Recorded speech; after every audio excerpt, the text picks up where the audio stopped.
award this evening is to Jill Bassett, Assistant Dean of Student Affairs at Franklin Pierce University. We are thrilled to honor you from our sister institution over in Ringe. We're thrilled to honor you this year with a 2018 Outstanding Woman of the Monadnock Region recognition. Jill Bassett, please come forward.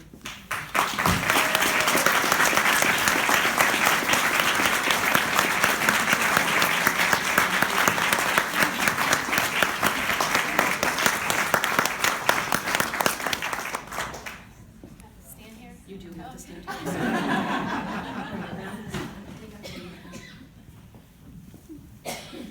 I will ask Jill's nominator, Nicole Cartier, to come forward to read the citation.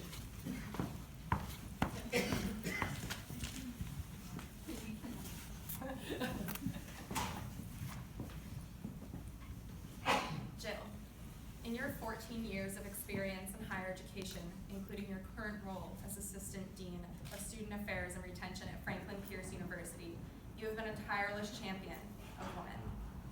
Most notably, you have been an advocate for the support of victims of sexual assault. As Assistant Dean, you guide Title IX education and are also currently engaged in important research on vicarious trauma in higher education for those engaged with sexual misconduct cases. You continue your support of women in your role as Vice President of the New Hampshire Violence Against Women Campus Consortium.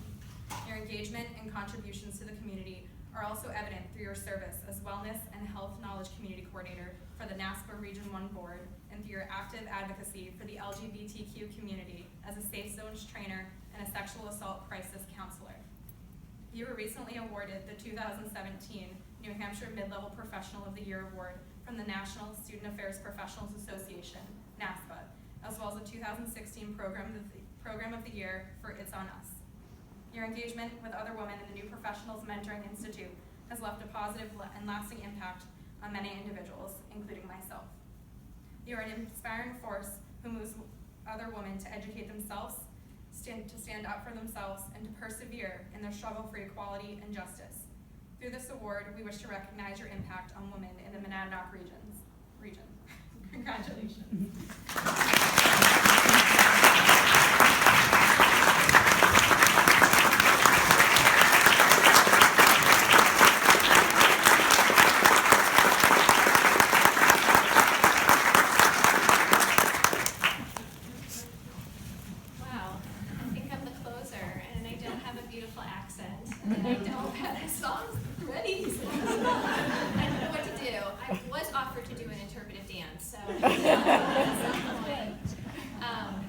So thank you. I'm honored, I'm humbled, I'm proud, but most of all, I am so incredibly grateful for those that came before me in this journey, those who built the foundations upon which I stand.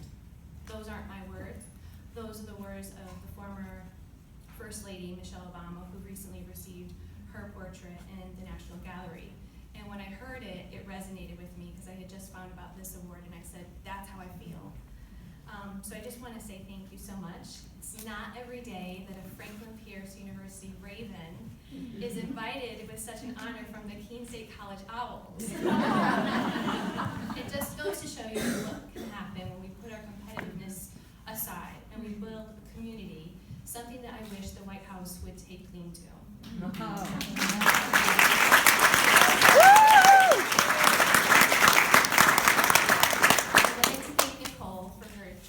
Opportunity to come in here today. Her nomination was shocking, as I find her to be my equal, and a sister in student affairs and in higher ed. And this is when I wanted to do a team building activity, because that's what we do in student affairs. But I was asked to put that aside. So, all joking aside, I know, right? All joking aside, I think that many in this room have been doing amazing work, and so it's very refreshing to be in a room of people, feminists, who want equality and social justice for all. So I thank you for that opportunity. As some of you might know, I've only lived in New Hampshire for about 3 years now. And while it is a wonderful environment and space, there are some things I'm still getting used to. For one, it takes about an hour to get anywhere. You really have to plan. 2, plaid is actually worn year-round. And some While we're not all perfect and we clearly make mistakes, I do think that it's important to recognize that New Hampshire has a lot to offer. There's one quote that I wanted to highlight from Bell Hooks, a great mentor. Sometimes people try to destroy you precisely because they recognize your power, not because they don't see it. Just because they see it, they don't want it to exist. So with that in mind, I'd like to give you 3 challenges, and you can pick whichever one you want.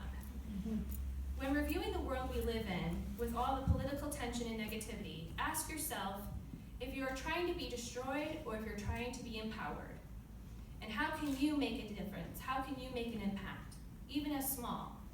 This is something that I learned in my Master's of Women's Studies at Southern, and I take that with me every day.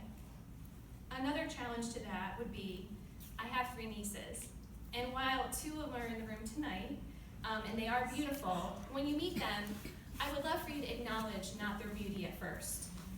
For example, my nieces are both very strong because of their athletic abilities, and they're also very smart, but they're also pretty funny, which clearly they get from me. So I'd like you to acknowledge them in different adjectives and just so pretty. The second gem of wisdom that I'd like you to take with you is to continue to be a mentor, continue to be a mentee, and be a lifelong learner. I was once asked what kind of feminist I was, and I've said I'm the scariest kind for anyone that's ignorant, and that's an educated one. And I'm humbled to share that I will be getting my Doctor of Education from New England College here in New Hampshire in May 2019, just 15 months away.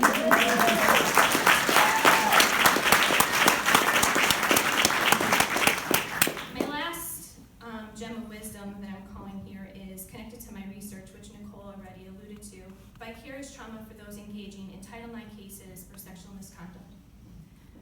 I strongly encourage you to take care of yourself. This is a very hard thing for many women in this room to do. It's almost unheard of, something unnatural that you might not have been taught. But it's really important that you take care of yourself before you do the work that you're doing. For example, if you have birthed 5 children, drove from Connecticut tonight to see me, and who I call Mom, I would like you to wave. And I would like everyone to be reminded that behind every strong woman is often a stronger woman, and there's a community such as my sisters. So with that applause to my mother, I would like to thank Keene State, President Treadwell, my always supportive supervisor, Jim Earl, this amazing community for this honor tonight. And I leave you with a quote, because that's also what we do in student affairs, we steal other people's quotes. In 1970, Angela Davis said, in a racist society, it is not enough to be non-racist. You must be anti-racist. To all the women who have won this award before me, I promise you that I will continue to be anti all the isms possible, because my work in this world has just started, and I thank you.